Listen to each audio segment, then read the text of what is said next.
يا رب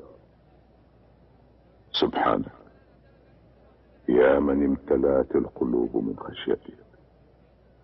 سبحانك، يا من عنت الوجوه لعزتك.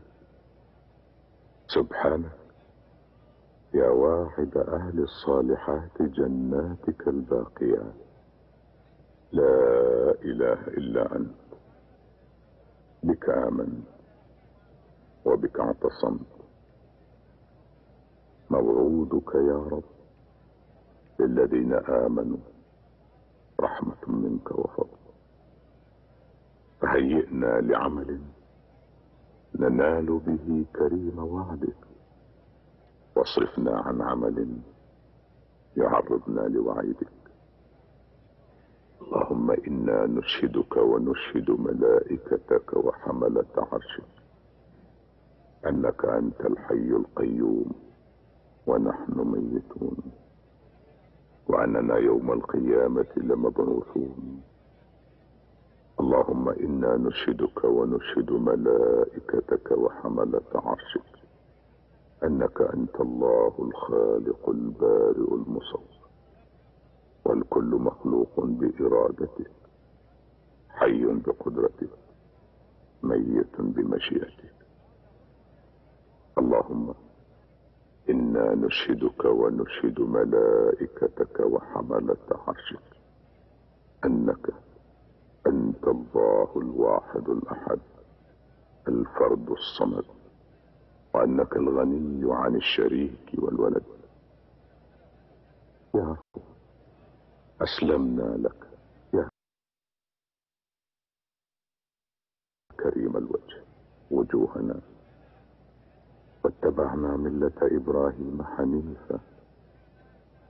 اللهم إنا نسألك خيرا يقود إلى الجنة، وعملا ذاكيا يزكينا عندك، وإيمانا خالصا يخلصنا من غفلات النفوس، وسكينة تسكن قلوبنا تمحو القنوط والعبوس.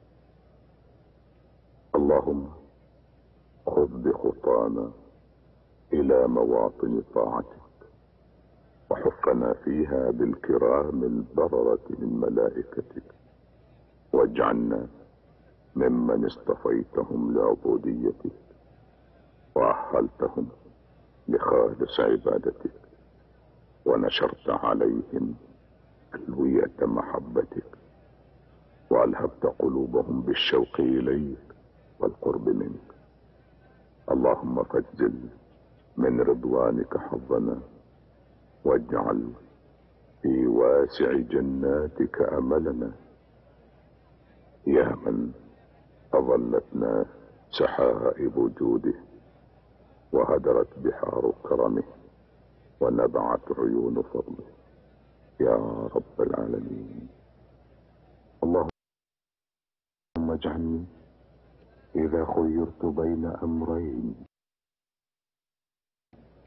أحدهما للدنيا والآخر للآخرة، أن أختار أمر آخرتي على أمر دنياي، فإن الآخرة تبقى والدنيا إلى زوال، وإنما عند الله باق، وما بالدنيا إلا نفاد.